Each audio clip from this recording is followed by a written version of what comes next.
Hi friends, welcome back to study classes. तो प्यारे दोस्तों, आज आपके साथ जुड़े हैं जी यूजीसी नेट सितंबर 2024 का जो री एग्जामिनेशन का पेपर था।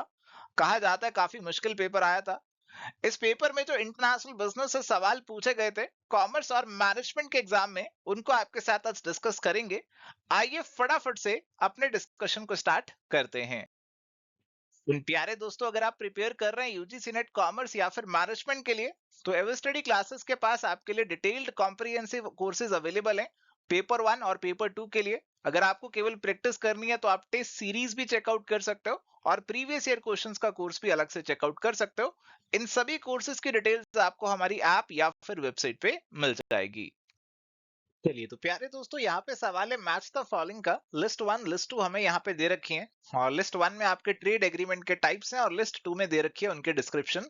और सबसे पहले हमें देखने को मिलता है जी अर्ली हार्वेस्ट स्कीम, फिर है सीपा, फिर है पीटीए और फिर है एफटीए। तो अर्ली हार्वेस्ट स्कीम की अगर हम बात करते हैं तो बेसिकली आप किसी के साथ एक फ्री ट्रेड एग्रीमेंट में आने से पहले, एक कॉम्प्रिहेंसिव इकोनॉमिक पार्टनरशिप में आने से पहले, एक अर्ली हार्वेस्ट स्कीम के अंदर एंटर कर लेते हो, जिसमें कुछ आइटम्स के ऊपर आप अपने टैरिफ्स जो हैं उसे कम कर लेते हो। धीरे धीरे फिर अपनी कॉपरेशन को बढ़ा के एक कॉम्प्रिहेंसिव एग्रीमेंट आप कर लेते हो। So this early harvest scheme is basically a precursor of comprehensive economic cooperation agreement. It is a step towards enhanced engagement and confidence building. तो आपका A3 से मैच होगा। और अगर हम बात करें सीपा की, तो कॉम्प्रिहेंसिव इकोनॉमिक पार्टनरशिप एग्रीमेंट है, और ये वाला तो काफी कॉम्प्रिहेंसिव होता है, काफी ब्रॉड होता है। इसमें सारी चीजें आती हैं, ट्रेड, कस्टम, कंपटीशन, आईपीआर, बहुत सारी चीजें आती हैं। प्रेफरेंशियल ट्रेड एग्रीमेंट की अगर हम बात करें तो यहाँ पे आप ये सबसे पहले एंटर कर लेते हो पीटीए, प्रेफरेंशियल ट्रेड एग्रीमेंट, जिसमें आप अपनी कुछ आइटम्स पे अपने टैरिफ्स को घटा देते हो। तो ये आपका E1 से मैच हो जाएगा। और फ्री ट्रेड एग्रीमेंट आपका बचा, जिसमें आप जो है टैरिफ कंसेशन दे दोगे दूसरे कंट्री को। हालांकि थोड़े बहुत कंफ्यूजन दे रखे हैं आपके डिस्क्रिप्शन के अंदर, बट अगर आप इन्हें ध्यान से रीड करेंगे तो आपकी मैचिंग बिल्कुल बन जाएगी जी ऑप्शन नंबर 1 की। अगर आपने ए को 3 से मैच कर लिया तो सीधा ही आपकी मैचिंग यहाँ पे बन जाती है।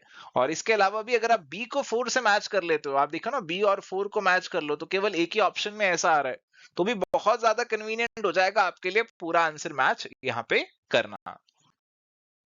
चलिए, तो यहाँ पे हमारे पास सवाल है, WTO in its 8th ministerial conference adopted a decision allowing members to waive the provisions of Article 2 most favored national treatment of the GATS आपका सर्विसेज से जुड़ा हुआ एग्रीमेंट है, to allow the granting of preferential treatment to service and service supplies to which countries।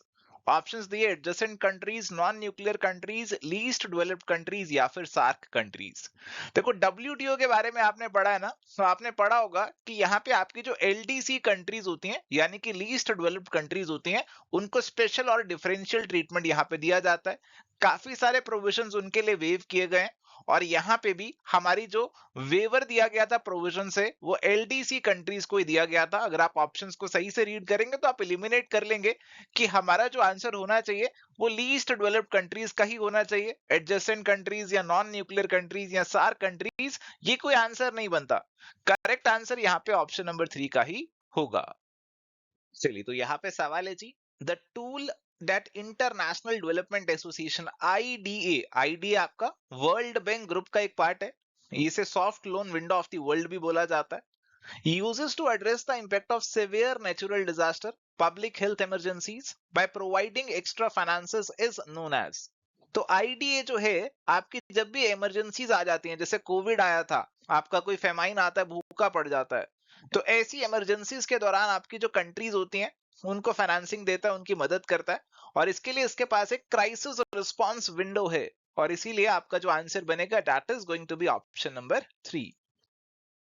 चलिए, तो प्यारे दोस्तों, यहाँ पे हमारे पास एक सवाल है जी, a statistical statement in international business that shows at a point of time the value of the financial assets of the residents of an economy, debtor claims or on non-residents or are gold bullion held as reserve assets, and the liability of the residents of an economy to non-residents is known as। तो एक ऐसी statement की बात की जा रही है जिसमें आपके एसेट्स आ रहे हैं, आपकी लाइबिलिटीज आ रही हैं, और इन एसेट्स के अंदर कहा गया कि देखो आप रेजिडेंट हैं, आपके बाहर के लोगों के ऊपर क्या क्लेम्स हैं, क्या हक हैं, और इसके अलावा जो आपके रिजर्व्स वगैरह हैं वो इसके अंदर आएंगे। और लायबिलिटीज में बाहर के जो नॉन रेजिडेंट्स हैं, जो उनके हक हैं आपके देश के रेजिडेंट्स के ऊपर, यहाँ पे वो आ जाएंगे। इस स्टेटमेंट को बेसिकली नाम दिया जाता है इंटरनेशनल इन्वेस्टमेंट पोजीशन, और इसीलिए करेक्ट आंसर यहाँ पे ऑप्शन नंबर 4 का बनेगा। अगर आप सवाल को ध्यान से रीड करेंगे, ऑप्शंस को ध्यान से रीड करेंगे, तो आपकी इंटरनेशनल लेवल की एक इन्वेस्टमेंट की पोजीशन आपको यहाँ पे ये दिखा रहा है। करेंसी कॉम्पोजिशन टेबल जो होते हैं वो यहाँ पे फर्दर बना लिए जाते हैं कि कौन सी करेंसी के कितने एसेट हैं, कितने लायबिलिटीज हैं, और स्पेशल पर्पस एंटिटीज जो हैं इनको लेकर भी एक अलग से स्टेटमेंट बनाई जाती है। ये सारी स्टेटमेंट्स कहीं ना कहीं आपका जो बैलेंस ऑफ पेमेंट है बीओपी से जुड़ी हुई है। तो स्पेशल पर्पस कुछ एंटिटीज होती हैं जो टोपी घुमाने के लिए, टैक्सेस वगैरह बचाने के लिए बना ली जाती हैं, तो उनको लेकर भी, उनके जो फाइनेंशियल फ्लोज हैं उनको लेकर भी स्टेटमेंट बना ली जाती है।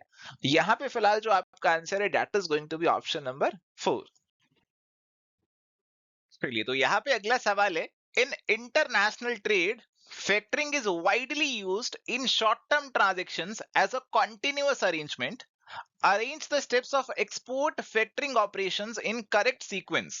तो हमारे जो एक्सपोर्ट फैक्टरिंग के ऑपरेशंस रहते हैं आपको उनको यहाँ पे करेक्ट सीक्वेंस में अरेंज करके बताना है। अब देखो, इंटरनेशनल ट्रांजैक्शंस के अंदर, इंटरनेशनल ट्रेड के अंदर हमारे पास एक एक्सपोर्टर होगा जी और एक होगा इंपोर्टर। तो लेट्स एज्यूम हमारे जो एक्सपोर्टर हैं इंडिया में बैठे हैं जनाब, और इंपोर्टर जो हैं जिन्होंने सामान खरीदा वो इटली में बैठे हैं। सामान बेचा गया कितने का, लेट्स सपोज 5 लाख का सामान यहाँ पे बेचा एक्सपोर्टर ने इंपोर्टर को। अब इसकी पेमेंट एकदम से नहीं होनी है, बाद में होनी है, और एक्सपोर्टर को पैसा अभी चाहिए, तो फिर आता है आपका फैक्टर, और इसे नाम दिया जाता है आपका एक्सपोर्ट फैक्टर। एक्सपोर्ट फैक्टर यहाँ पे पिक्चर में आता है। ये एक्सपोर्टर को कहता है कोई बात नहीं, आप मुझे ये बिल दिखा दो 5 लाख वाला, इसके बदले मेरे से आज ही पैसे पकड़ लो, पूरे 5 लाख नहीं दूंगा, मैं लेट सपोज आपको 4.8 लाख रुपीस यहाँ पे पकड़ा देता हूं।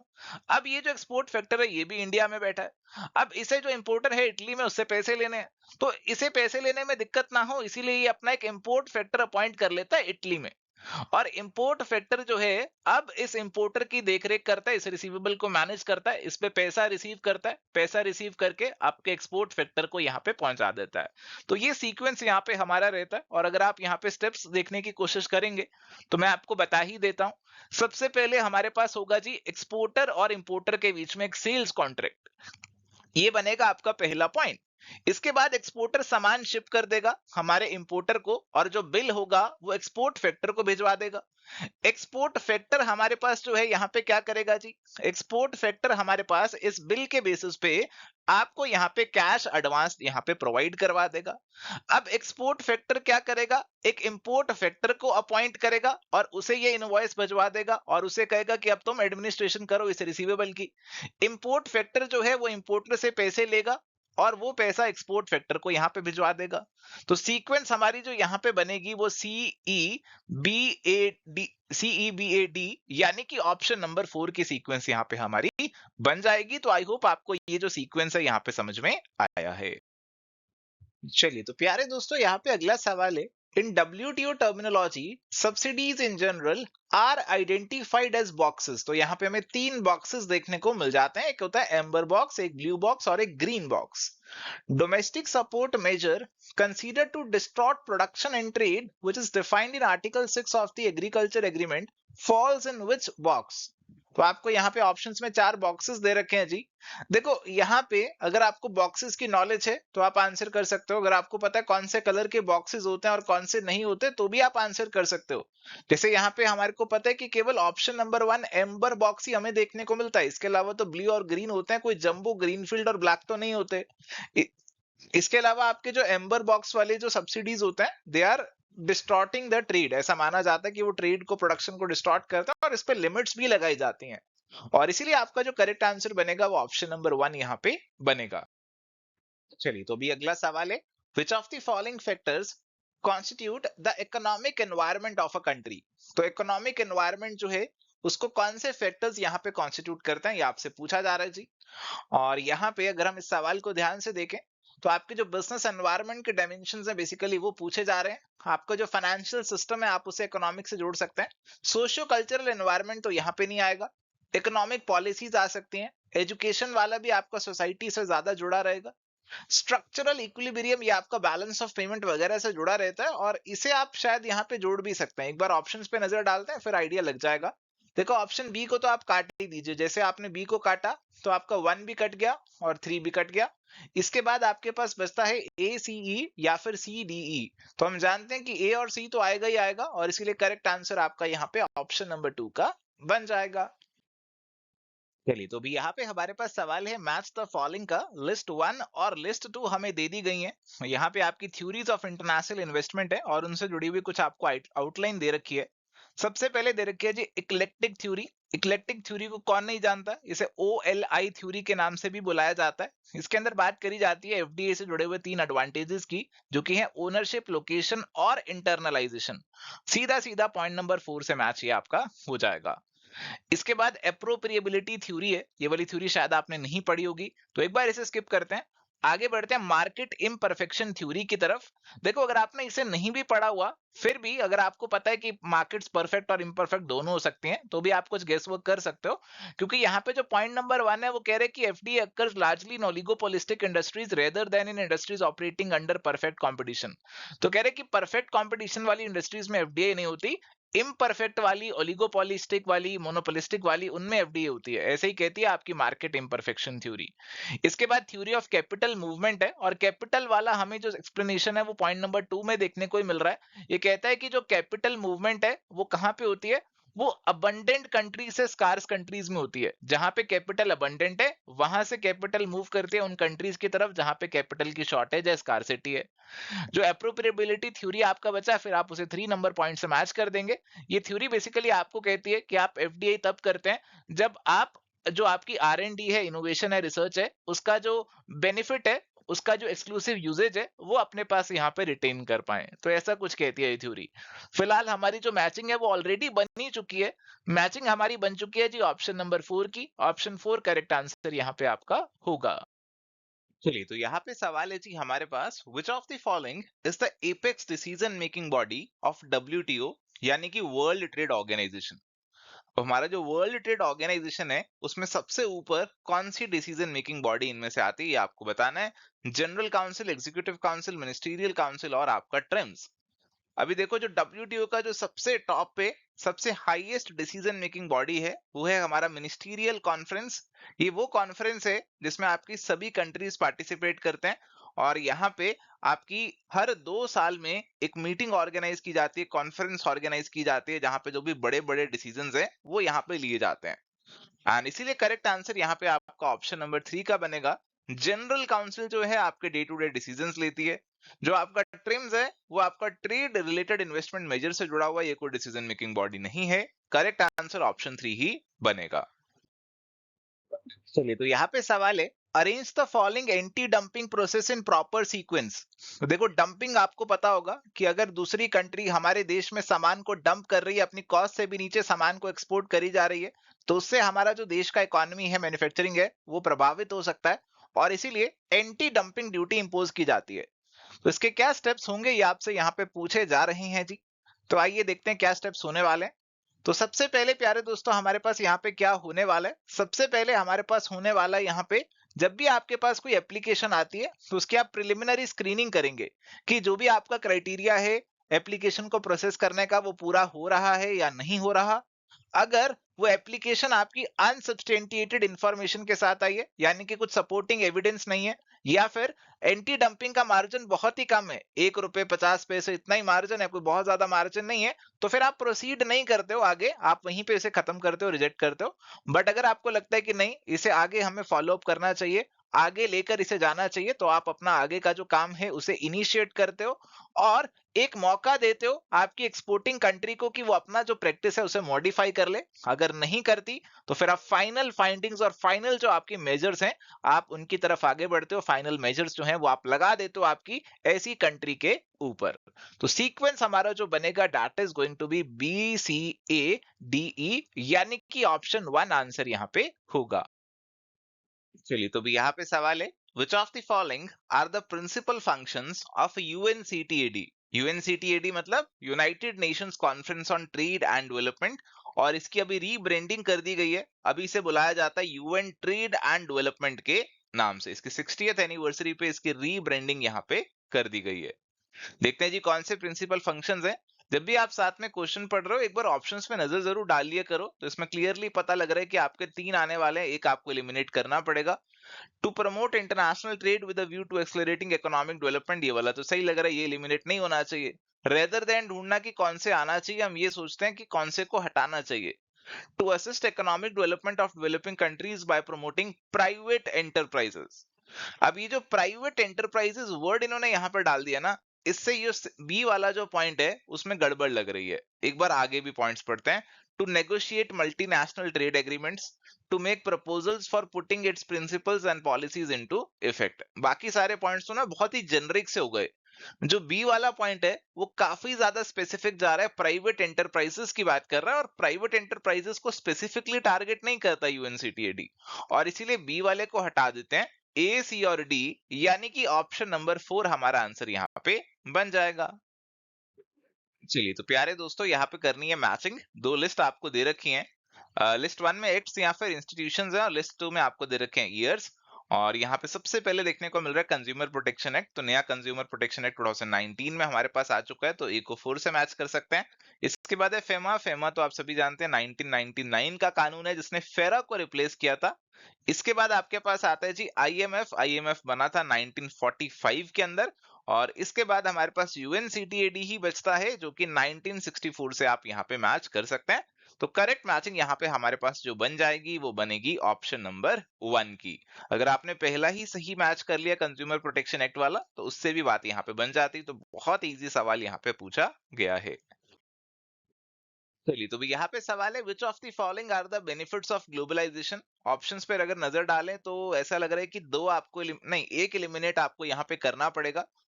पहला दिया increase in competition would make companies more cost and quality conscious and innovative, तो बिल्कुल फायदा तो है। Open economy spurs innovation with fresh ideas from abroad, तो बिल्कुल फ्रेश आइडियाज आएंगे बाहर से। Liberalization and global competition enhances consumer choice and consumer surplus, तो कंज्यूमर की चॉइस भी जरूर बढ़ेगी। Developing countries could be very vulnerable to the harmful effects of globalization, अरे ये फायदा कैसे हुआ, ये तो नुकसान हो गया, इसे काट देते हैं। Globalization opens up enormous domestic and global opportunities for firms in developing countries, तो हाँ अपॉर्चुनिटीज भी आपको मिलेंगी कि आप पूरे वर्ल्ड को कैटर कर सकते हो। तो अभी डी वाला हमने काट दिया क्योंकि ये तो नेगेटिव वाली साइड जा रहा था। ए, बी, सी और ई, यानी कि ऑप्शन नंबर 4 हमारा आंसर यहाँ पे बन जाएगा। चलिए अभी अगला सवाल है, which of the following are included under EPG framework of internationalization. तो ईपीआरजी फ्रेमवर्क के अंदर हमारे पास क्या क्या चीजें आती हैं। ई मतलब एथनोसेंट्रिक, पी पॉलीसेंट्रिक, जी रिजियोसेंट्रिक, और जी आपको होता है जियोसेंट्रिक। तो ये सब चीजें इसके अंदर आ जाती हैं। तो इकोसेंट्रिक नहीं है, एथनो है, पॉली है, रिजियो है और जियो है। और इसीलिए आपका जो करेक्ट आंसर यहाँ पे बनेगा वो बन जाएगा जी ऑप्शन नंबर 1 का। बहुत ही सिंपल, बहुत ही इजी सवाल यहाँ पे आपसे पूछा गया है। चलिए तो भी यहाँ पे सवाल है, arrange the following strategic decisions in international business in proper sequence. तो इंटरनेशनल बिजनेस से जुड़े हुए ये डिसीजंस आप लेंगे और इनको प्रॉपर सीक्वेंस में लगाना है, यानी कि कौन सा डिसीजन पहले लिया जाएगा और कौन सा बाद में लिया जाएगा, ऐसा आपको यहाँ पे बताना है। Market selection decision, international business decision, entry and operating decision, international organization and HR decision, marketing mix decision.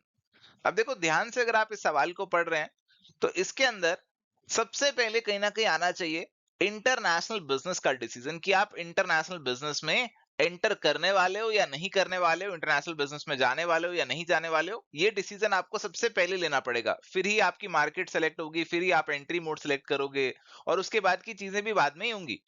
And इसके साथ साथ जो हमारा एचआर डिसीजन है, मार्केटिंग डिसीजन है, ये भी बाद में लिए जाएंगे। एक बार आप एंट्री कर दोगे, मार्केट सेलेक्ट कर लोगे, तो ये बाद में लिए जाएंगे। तो बी पहले आना चाहिए, उसके बाद ए और सी में से, और उसके बाद डी और ई में से। तो अगर मैं ऐसे यहाँ पे देखता हूं, अगर मैं ऐसे यहाँ पे देखता हूं तो 3 और 4 में जाकर थोड़ा सा कंफ्यूजन मुझे लग रहा है कि ये क्रिएट कर रहे हैं।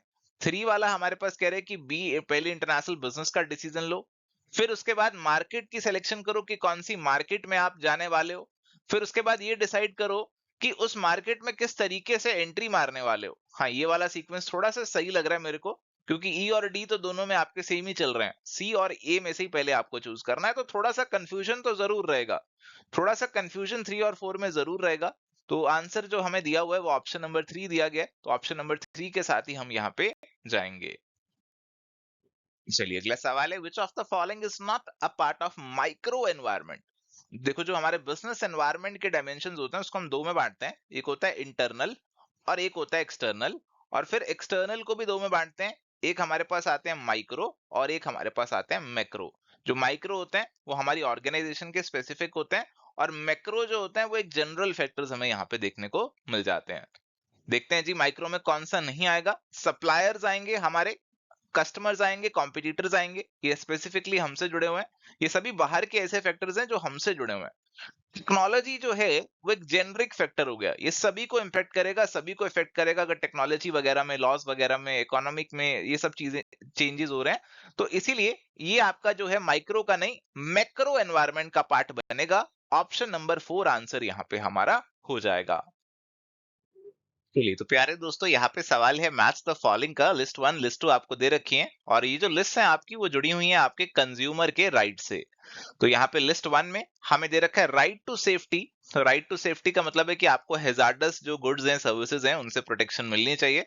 तो अगर आप ये चीज देखेंगे तो आपको पॉइंट नंबर 1 में ही देखने को मिल जाएगी, right against the marketing of goods, products और services which are hazardous to life and property. तो आपका ए तो 1 से ही मैच हो जाएगा। इसके बाद है राइट टू बी अश्योर्ड। ये बेसिकली आपका होता है राइट टू चूज। तो इसके अंदर हमारे पास चॉइस होनी चाहिए, ऐसा राइट हमें मिलता है। तो कंज्यूमर्स के पास यहाँ पे अपॉर्चुनिटी होनी चाहिए ताकि चूज कर सकें from a wide range of products at reasonable rates. तो बी को आप 4 से मैच कर सकते हैं। इसके बाद है राइट टू बी इन्फॉर्म्ड, यानी कि सामान जो भी आप खरीद रहे हैं उसके पैकेट पे सब चीजें लिखी हो, उसकी quality, quantity, potency, purity, standard, price, सब कुछ लिखा हो। ये सारी चीजें को जानने का अधिकार है हमारे कंज्यूमर को। इसके बाद है राइट टू बी हर्ड, अगर उनके साथ कुछ गड़बड़ होती है तो एप्रोप्रिएट कंज्यूमर फोरम में, कमीशन में वो अपनी बात रख सकते हैं। Their interest will receive due consideration at appropriate commission. तो यहाँ पे हमारा जो आंसर बनेगा, जो हमने मैचिंग करी है, उसके अकॉर्डिंग ऑप्शन नंबर 1 का प्यारे दोस्तों यहाँ पे आंसर बन जाएगा। चलिए तो यहाँ पे सवाल है, which of the following are different types of dumping. तो डंपिंग बेसिकली हमारा इंटरनेशनल ट्रेड से जुड़ा हुआ है। जैसे हम एग्जांपल लेते हैं कि चाइना जो है सस्ता सामान इंडिया में डंप कर देता है।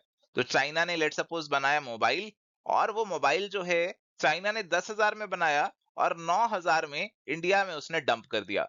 तो इससे क्या होगा कि इंडिया को इसका नेगेटिव इंपैक्ट देखने को मिलेगा। इंडिया के जो अपने मैन्युफैक्चरर हैं वो यहाँ पे इस प्राइस पे compete नहीं कर पाएंगे, और कहीं ना कहीं हमारा जो बिजनेसेस हैं इंडिया में वो बंद हो जाएंगे। तो ऐसी डंपिंग को रोकने के लिए एंटी डंपिंग ड्यूटीज वगैरह भी लगाई जाती हैं। तो डिफरेंट टाइप्स ऑफ डंपिंग हमें देखने को मिलती है इंटरनेशनल ट्रेड के अंदर। सबसे पहली परसिस्टेंट डंपिंग है। तो परसिस्टेंट वाली जो लॉन्ग रन में कंटिन्यूसली कोई डंपिंग करी जा रहा है उसे परसिस्टेंट डंपिंग बोला जाता है। प्रीडेटरी डंपिंग, प्रीडेटरी का मकसद ये होता है कि दूसरे वाले देश के जो डोमेस्टिक प्लेयर्स हैं उनको बंद करवा दें। जैसे चाइना वाले क्या चाह रहे हैं कि इंडिया में जो डोमेस्टिक मोबाइल बना रहे हैं उनको बंद करा दें। एक बार उनको बंद करा दिया फिर हम ये 10,000 वाला मोबाइल 20,000 का भी बेच देंगे, तब भी लोगों को खरीदना ही पड़ेगा, क्योंकि और उनके पास कोई चॉइस नहीं होगी। इसके बाद है स्पोरेडिक डंपिंग। स्पोरेडिक मतलब होता है कभी कभार आप डंपिंग जो है, ओकेजनली जो है आप डंपिंग कर देते हैं। इसके बाद दिया नोमैडिक डंपिंग। देखो नोमैडिक डंपिंग कोई डंपिंग की टाइप नहीं होती है, इसे आप काट दीजिए। ए, बी और सी हमारे डिफरेंट टाइप्स ऑफ डंपिंग है, और इसीलिए करेक्ट आंसर आपका ऑप्शन नंबर 2 का यहाँ पे बनेगा। चलिए सवाल है, which of the following is not a feature of capitalist economy. तो हमारे पास जो डिफरेंट टाइप्स ऑफ इकोनॉमीज रहती हैं उसमें हमारे पास रहती है, एक तो कैपिटलिस्ट इकोनॉमी होती है और एक होती है जी सोशलिस्ट इकोनॉमी। देखो कैपिटलिस्ट इकोनॉमी की अगर हम बात करूं तो यहाँ पे जो आपके मीन्स ऑफ प्रोडक्शन वगैरह हैं वो प्राइवेट प्लेयर के पास रहते हैं, और सोशलिस्ट के अंदर सारा जो कंट्रोल वगैरह रखा जाता है वो सारा सरकार द्वारा रखा जाता है। सभी मीन्स ऑफ प्रोडक्शन जो हैं वो सरकार द्वारा ओन किए जाते हैं। तो कैपिटलिस्ट में प्राइवेट जो है उसका बोलबाला, सोशलिस्ट में सरकार का बोलबाला, और इसके बीच में एक मिक्स्ड इकोनॉमी भी आती है जिसमें ये दोनों के बीच में हमें बैलेंस देखने को मिलता है। प्राइवेट प्रॉपर्टी बिल्कुल कैपिटलिस्ट में आएगा। Freedom of choice to the consumers, हाँ बिल्कुल यहाँ पे कंज्यूमर्स को चॉइस काफी मिलेगी। गवर्नमेंट इंटरफेरेंस नहीं देखने को मिलेगी, गवर्नमेंट इंटरफेरेंस तो सोशलिस्ट में होती है। हाई लेवल ऑफ कंपटीशन भी होगा। तो करेक्ट आंसर हमारे पास यहाँ पे ऑप्शन नंबर 3 का बन जाएगा। चलिए तो यहाँ पे प्यारे दोस्तों हमारे पास सवाल है, arrange the following trade negotiation rounds of World Trade Organization in order of their occurrence from the oldest to the latest. तो सबसे पहले हमारे पास है बाली कॉन्फ्रेंस। तो बाली कॉन्फ्रेंस हमारे पास जो कंडक्ट हुई थी वो हुई थी 2013 में। फिर है जी जेनेवा कॉन्फ्रेंस, ये आपकी है 2009 की। फिर आपका आ रहा है हांगकांग कॉन्फ्रेंस और ये आपकी कंडक्ट हुई थी 2005 में। और उसके बाद है कैनकन कॉन्फ्रेंस, ये है 2003 वाली। और दोहा के बारे में तो कौन नहीं जानता, ये है आपका दोहा कॉन्फ्रेंस 2001। तो बिल्कुल उल्टा चल रहा है। आप अगर देखेंगे तो EDCBA ऐसा सीक्वेंस हमारा यहाँ पे बनेगा। तो करेक्ट आंसर आपका ऑप्शन नंबर 4 यहाँ पे हो जाएगा। तो WTO के जो मिनिस्टीरियल कॉन्फ्रेंसेज हैं वो 2 साल में एक बार हमें देखने को मिलते हैं, और जो भी रिसेंट कॉन्फ्रेंसेज हुए हैं उनके बारे में तो आपको जरूर मालूम होना चाहिए। चलिए यहाँ पे सवाल है जी, Who has propounded the diamond of national competitive advantages model of corporate level strategies? तो यहाँ पे आपको जो डायमंड मॉडल है वो यहाँ पे पूछा जा रहा है, और ये जो डायमंड मॉडल है प्यारे दोस्तों, ये हमें दिया है माइकल पॉटर ने। माइकल पॉटर डायमंड मॉडल इसे बोला जाता है। इसके अंदर इन्होंने बेसिकली बात करी है 4 एट्रीब्यूट्स की, जो कि किसी भी नेशन को ऐसा बना देते हैं कि वहां पे कोई इंडस्ट्री जो है वो सक्सीड कर जाती है। जैसे वहां की फैक्टर कंडीशंस होती हैं, डिमांड कंडीशंस होती हैं, सपोर्टिंग इंडस्ट्रीज होती हैं। इसके अलावा वहां पे जो आपका राइवलरी है, स्ट्रक्चर है, आपकी जो सपोर्टिंग फर्म्स है, ये सब चीजों की बात उन्होंने यहाँ पे करी हुई है। तो ये जो मॉडल है, this is Porter's diamond model. इसे नेशनल कॉम्पिटिटिव एडवांटेज मॉडल भी बोल दिया जाता है, क्योंकि ये बताता है कि किसी नेशन को क्यों कॉम्पिटिटिव एडवांटेज यहाँ पे मिल रहा है। तो करेक्ट आंसर यहाँ पे आपका ऑप्शन नंबर 1 का ही बनेगा। चलिए अगला सवाल है, Which among the following are true about World Trade Organization यानी कि WTO? WTO is a simple extension of General Agreement of Tariffs and Trade। तो पहला वाला स्टेटमेंट मुझे सही नहीं लग रहा, क्योंकि WTO सिंपल थोड़ी है। WTO तो काफी एडवांस्ड वर्जन है ना गैट का। WTO is a permanent institution with its own secretariat. बिल्कुल जी, गैट में ऐसा नहीं था, बट WTO एक परमानेंट इंस्टीट्यूशन है, अपना सेक्रेटेरिएट है WTO का, अपने हेडक्वार्टर है। Agreements which constitute the WTO are almost all plurilateral and thus involve commitments for the entire members।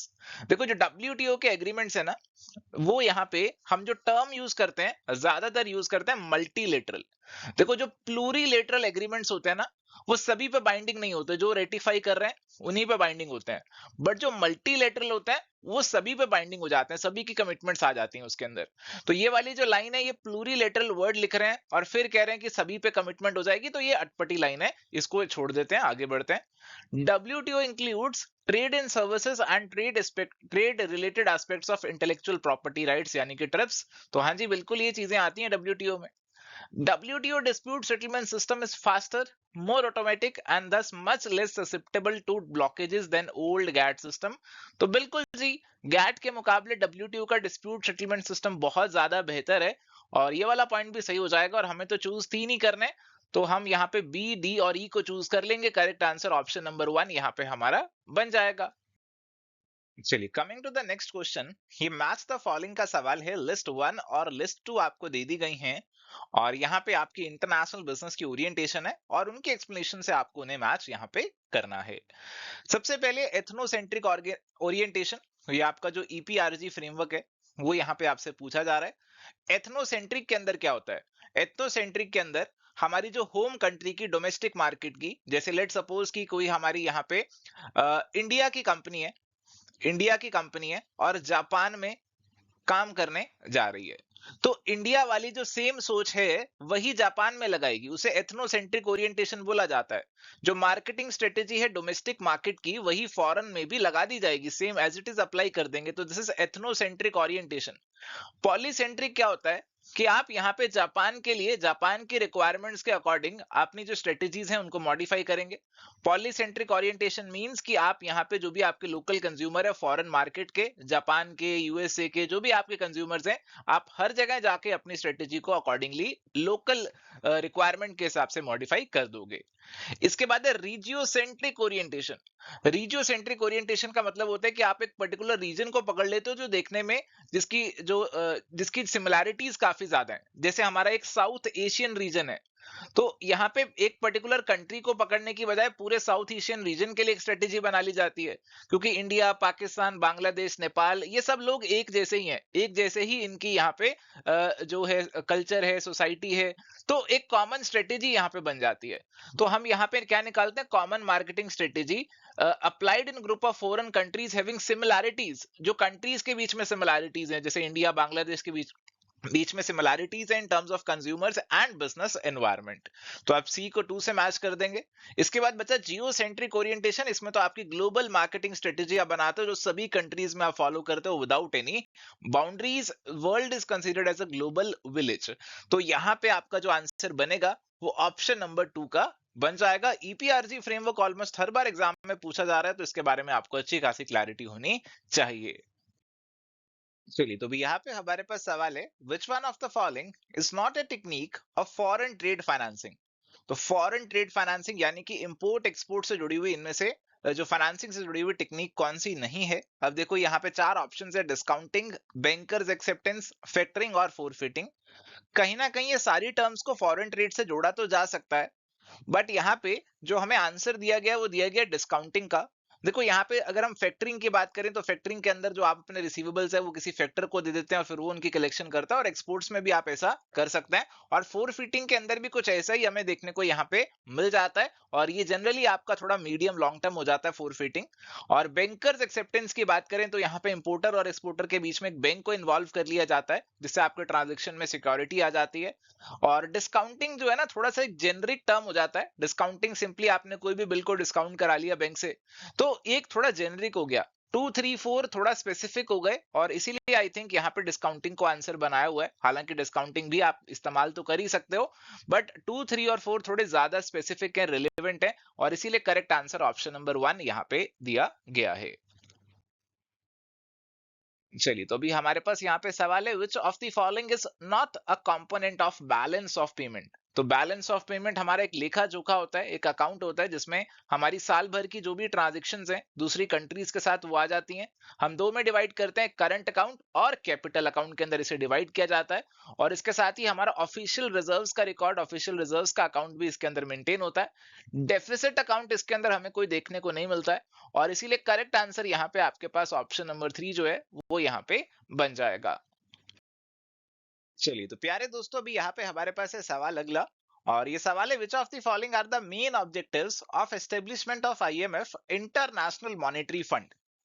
तो आइए देखते हैं क्या पॉइंटर्स यहाँ पे दे रखे हैं। ऑप्शंस पे नजर डालेंगे तो आपको 3 चूज करने हैं। To provide long term funds at concessional rates to the poorest member countries. तो यहाँ पे जो पहला वाला हमें पॉइंट दे रखा है, ये अगर आप थोड़ा सा दिमाग लगाएंगे तो ये ज्यादा आईडीए से जुड़ा हुआ है, इंटरनेशनल डेवलपमेंट एसोसिएशन से। To promote the development of private enterprises in member countries. अरे प्राइवेट एंटरप्राइजेस से भी आपका यहाँ पे आईएमएफ तो नहीं जुड़ा होता, यहाँ पे आईएफसी, इंटरनेशनल फाइनेंस कॉर्पोरेशन, ये दोनों आपके वर्ल्ड बैंक ग्रुप के पार्ट होते हैं, ये ज्यादा जुड़े रहते हैं। तो वैसे दो हमें पहले ही लग रहा है कि उड़ा देने चाहिए, फिर भी आगे पढ़ते हैं। Regulate the exchange rate. हाँ, आईएमएफ एक्सचेंज रेट वगैरह से जुड़ा हुआ रहता है। Exchange stability, orderly exchange arrangement, exchange devaluation, ये सारी चीजें आएंगी आईएमएफ के दायरे में। To assist in establishment of a multilateral system of payments in respect of current transaction between the members। तो बिल्कुल multilateral एक system of payments यहाँ पे उसके establishment के अंदर ये assist करता है। तो ये exchange rate से, पेमेंट सिस्टम से, स्पेशल ड्राइंग राइट्स, ये सब चीजें इसके दायरे में आती हैं। तो सी डी ई वाले पॉइंट्स तो इसके दायरे में आ जाएंगे। ए और बी वाले जैसा हमने डिस्कस किया ये किसी और के दायरे में आते हैं। तो करेक्ट आंसर यहाँ पे हमारे पास ऑप्शन नंबर 4 का बन जाएगा। चलिए, अभी यहाँ पे हमारे पास सवाल है, which of the following are the merits of internal rate of return, यानी कि IRR method of capital budgeting. तो आईआरआर मेथड के यहाँ पे हमारे पास क्या मेरिट्स हैं वो यहाँ पे पूछे जा रहे हैं जी। Considers all the cash flows. तो बिल्कुल सारे कैश फ्लोज को कंसीडर करते हैं। Satisfies the value additivity principle. अब देखो जो वैल्यू एडिटिविटी प्रिंसिपल होता है ना, वो एनपीवी सेटिस्फाई करता है, ना कि आईआरआर। ये प्रिंसिपल आपको कहता है कि अगर आप छोटे छोटे प्रोजेक्ट्स की एनपीवी को ऐड कर दोगे तो आपकी टोटल एनपीवी निकल आएगी। ऐसा नहीं कर सकते कि छोटे छोटे प्रोजेक्ट के आईआरआर को ऐड करो और टोटल हमारा आईआरआर निकला है, ऐसा नहीं हो सकता है। तो ये वाला आप काट दीजिए। Generally consistent with the wealth maximization principle. हाँ, तो जनरली बात करें, not in every case but generally it is consistent with wealth maximization principle. ये जनरली वर्ड डाल के स्टेटमेंट इन्होंने सही कर दिया।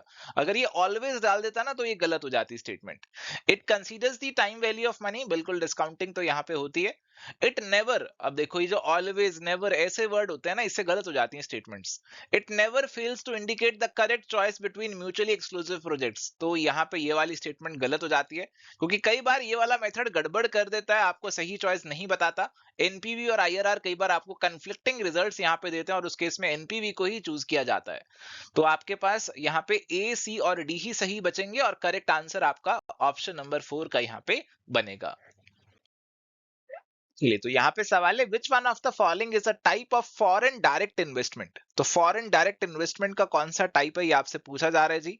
Green field investment, foreign portfolio investment, qualified foreign investment, या फिर कमर्शियल लोन। कमर्शियल लोन को तो काट ही दो। देखो, फॉरेन पोर्टफोलियो इन्वेस्टमेंट या क्वालिफाइड फॉरेन इन्वेस्टमेंट जो है, ये जनरली डायरेक्ट इन्वेस्टमेंट की कैटेगरी में नहीं आती। एफडीआई की जब हम बात करते हैं, तो एफडीआई में हमें एक सब्सटेंशियल इन्वेस्टमेंट देखने को मिलता है। तो बाहर का इन्वेस्टमेंट, बाहर का इन्वेस्टर इंडिया में आके कुछ सब्सटेंशियल इन्वेस्टमेंट कर रहा है, तो उसे आप एफडीआई बोलते हैं। और एफडीआई में हमें एक चीज देखने को मिलती है, एक कैटेगरी देखने को मिलती है, green field FDI. Green field का मतलब है कि स्क्रैच से आपका जो सिस्टम है बनाया जा रहा है, स्क्रैच से आपकी फैक्ट्री बनाई जा रही है, बिल्डिंग बनाई जा रही है, तो इसे आप ग्रीन फील्ड एफडीआई यहाँ पे बोल देते हैं। तो करेक्ट आंसर आपके पास यहाँ पे ऑप्शन नंबर 1 का बनेगा। प्यारे दोस्तों, ये थी जी आज की हमारी चर्चा यूजीसी नेट री एग्जाम के प्रीवियस ईयर क्वेश्चंस के ऊपर। उम्मीद करता हूँ आपको आज के सेशन से जरूर कुछ नया सीखने को मिला होगा, और इस वीडियो को लाइक तो आपने ऑलरेडी कर ही दिया होगा। मिलते हैं नेक्स्ट सेशन में। Till then, goodbye, take care, all the best.